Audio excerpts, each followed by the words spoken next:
गदर 2 के शुरुआत में बहुत खुशी का माहौल दिखाया जाता है। तारा सिंह और सकीना एक बाग में बैठकर आम के मजे ले रहे होते हैं। दोनों के बीच में प्यार की कोई कमी नहीं होती है। सकीना तारा सिंह से कहती है कि वक्त के साथ साथ हमारे लिए आपकी केयर बढ़ती जा रही है। तब तारा सिंह कहता है कि एक और चीज बढ़ती जा रही है आपके लिए। सकीना पूछती है क्या? तब तारा सिंह कहता है मैडम जी प्यार। तभी वहां पर जीते यानी तारा सिंह का बेटा आ जाता है। जीते पूछता है कि क्या बात चल रही है आप दोनों में? तब सकीना कहती हैं कि हम दोनों तुम्हारी शादी के बारे में बात कर रहे थे। तो जीते बोलता है अच्छा, मेरी शादी की? अरे मां, मेरी शादी की बातें मत किया करो, मुझे अभी शादी नहीं करनी है।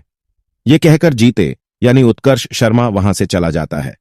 फिर कुछ दिनों के बाद जीते की सगाई सिमरत कौर के साथ कराई जाती है। दोनों बाप बेटे मिलकर मैं निकला गड्डी लेके कि सड़क पर रास्ते में एक मोड़ आया, मैं दिल उत्ते छोड़ आया। इस गाने पर दोनों जमकर डांस करते हैं और सकीना भी उन्हीं के साथ डांस करती है। बहुत खुशी का माहौल होता है।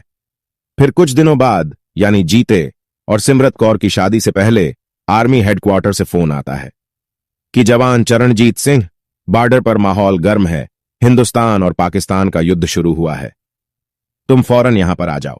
जीते कहता है यस सर, मैं आ रहा हूं। फिर जीते यह बात तारा और सकीना को बताता है तो सकीना जीते को जाने से मना कर देती है। तब जीते कहता है कि मां, मैं अपनी खुशियों के लिए देश को इस हालत में नहीं छोड़ सकता। इतना कहकर जीते वहां से चला जाता है और फिर वह आर्मी कैंप में पहुंचकर युद्ध के लिए तैयार हो जाता है।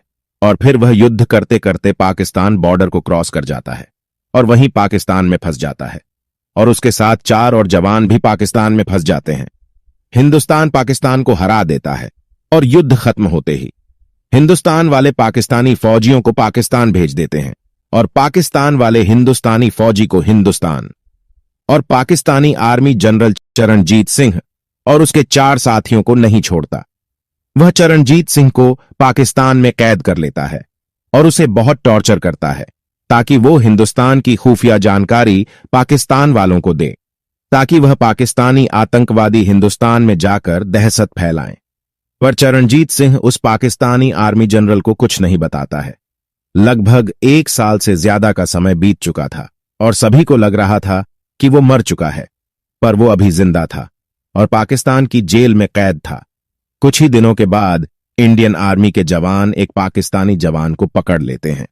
उसे थोड़ा टॉर्चर करने के बाद वह पाकिस्तान का जवान बताता है कि 1971 के युद्ध के बाद जो भारत के 5 जवान गायब हुए थे वो आज भी जिंदा है और पाकिस्तान की जेल में कैद है। जब सरकार को यह बात पता चलती है तो सरकार पाकिस्तान की आर्मी से इसका जवाब मांगती है, पर पाकिस्तान आर्मी बताती है कि उन्होंने भारत के किसी भी जवान को कैद करके नहीं रखा है। जब यह खबर तारा सिंह तक पहुंचती है तो तारा सिंह को पक्का विश्वास हो जाता है कि उनका बेटा चरणजीत सिंह आज भी जिंदा है और पाकिस्तान में कैद हैं। इसीलिए वो सरकार से गुहार लगाते हैं कि उनके बेटे को जल्द से जल्द पाकिस्तान की कैद से छुड़वा लिया जाए। और तभी आर्मी का एक ऑफिसर तारा सिंह से कहता है कि अब आप ही कुछ कर सकते हैं, पर हिंदुस्तानी सरकार तारा सिंह को जाने की अनुमति नहीं देती है। कुछ दिनों तक सरकार का इंतजार करने के बाद तारा सिंह खुद फैसला करता है कि वो पाकिस्तान जाएगा और अपने बेटे को वहां से छुड़वाकर भारत वापस लाएगा। दूसरी तरफ हमें दिखाया जाता है कि पाकिस्तान का आर्मी ऑफिसर जिसका नाम मोहम्मद है और दूसरा जो गदर 2 का मैन विलन है जो कि पाकिस्तान का आर्मी जनरल है और जिसका रोल मनीष वाधवा निभा रहे हैं, और फिल्म में मोहम्मद का रोल रोहित चौधरी निभा रहे हैं। और उसके बाद जेल में हमें अब चरणजीत सिंह की एक झलक देखने को मिलती है जो काफी बुरी हालत में है और उसके शरीर के कई हिस्सों से खून भी बह रहा होता है। चरणजीत सिंह के साथ हमें भारत के और भी कई सैनिक दिखाए जाते हैं जिनको बड़ी बेरहमी से पाकिस्तान की जेल में रखा हुआ था। लंबे समय से मोहम्मद और पाकिस्तानी आर्मी जनरल चरणजीत सिंह और उसके साथियों को टॉर्चर कर रहे थे, जिससे वो भारत की सेना के कुछ इंपॉर्टेंट हथियार और स्पेशल जगहों के बारे में जान सकें, जिसकी मदद से वो भारत में अपने पाकिस्तानी आतंकवादियों को गुस्सा सके और 1971 के हारे हुए युद्ध का बदला ले सके। मोहम्मद चरणजीत सिंह और उसके साथियों को काफी टॉर्चर करता है, लेकिन इनमें से कोई भी अपना मुंह नहीं खोलता। इसीलिए मोहम्मद अपने सिपाहियों से कहता है कि इन्हें ना ही मरने देना है और ना ही जीने देना है। जब तक इनके शरीर से इनकी जान ना निकल जाए तब तक इनसे सच उगलवाते रहो। तभी वहां पर पाकिस्तानी आर्मी जनरल आ जाता है और चरणजीत सिंह को मारने पीटने लगता है और कहता है, तेरे बाप ने पाकिस्तानी फौजी को ललकारा था और सकीना को पाकिस्तान से हिंदुस्तान ले गया गया था, और मुझे पता है तुझे ढूंढता हुआ वह पाकिस्तान जरूर आएगा।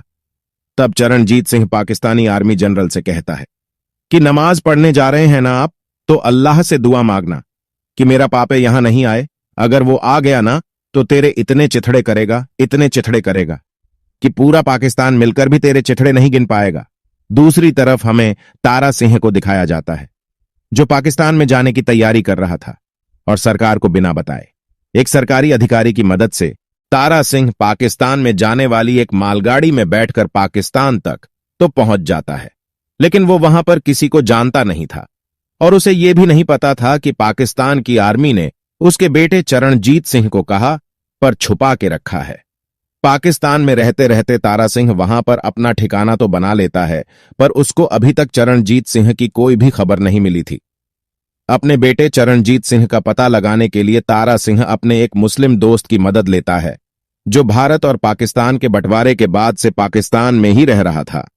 तारा सिंह अपने दोस्त के घर पर जाकर उसको सारी बातें बताता है। तारा सिंह का वो दोस्त तारा सिंह का अपने बेटे के प्रति इतना प्यार देखकर उसकी मदद करने के लिए तैयार हो जाता है।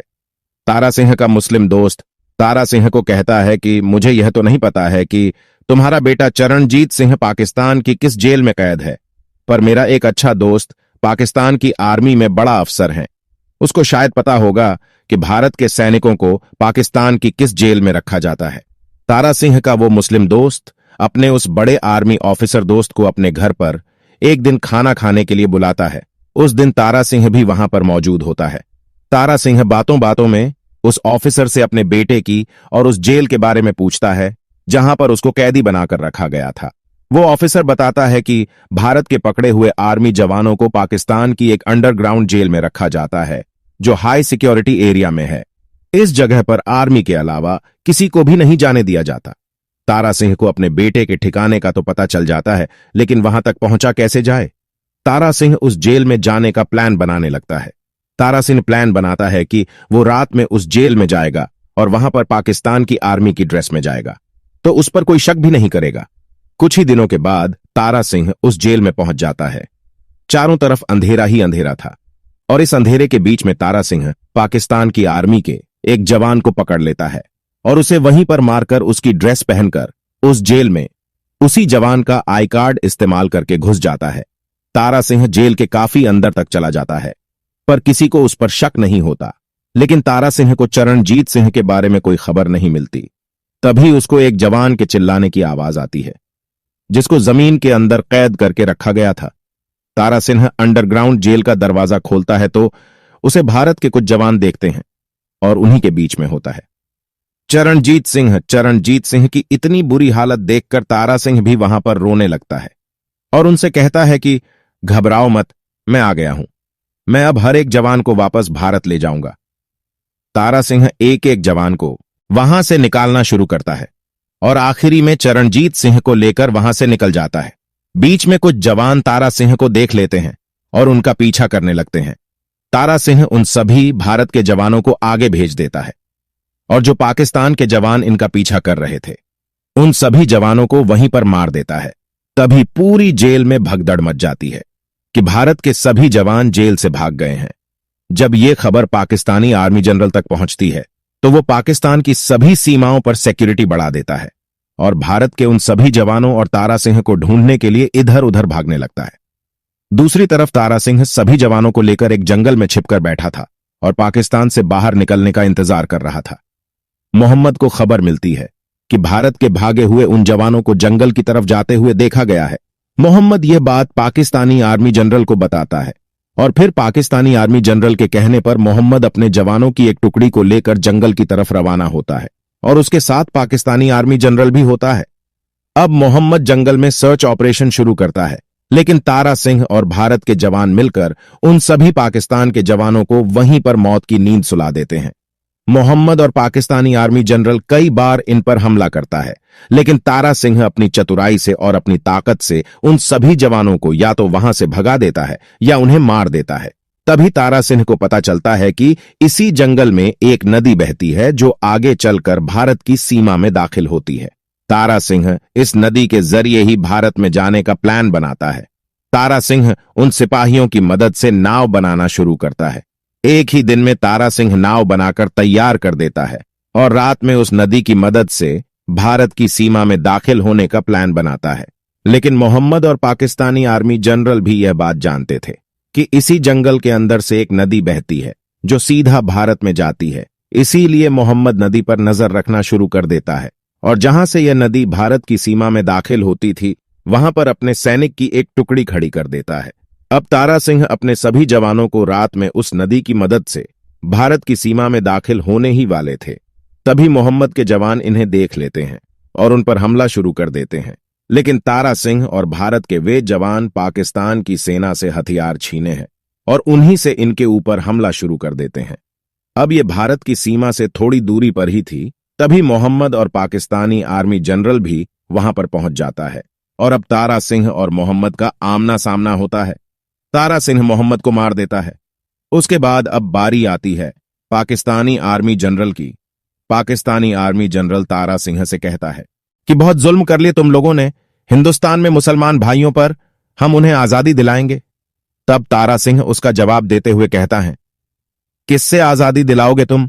अगर यहां के लोगों को दोबारा मौका मिलेगा हिंदुस्तान में बसने का तो आधे से ज्यादा पाकिस्तान खाली हो जाएगा। कटोरा लेकर घूमोगे, भीख भी नहीं मिलेगी। इस बात को सुनकर पाकिस्तानी आर्मी जनरल तारा सिंह पर हमला शुरू कर देता है। तारा सिंह और उसका बेटा चरणजीत सिंह दोनों मिलकर उस पाकिस्तानी सेना और उस पाकिस्तानी आर्मी जनरल को मौत के घाट उतार देते हैं और भारत की सीमा में दाखिल हो जाते हैं। भारत की सीमा में दाखिल होते ही भारत की सेना इन्हें पहचान लेती है और इन सभी को वहां से सीधा अपने हेडक्वार्टर्स ले जाती है और फिल्म यहीं पर खत्म हो जाती है।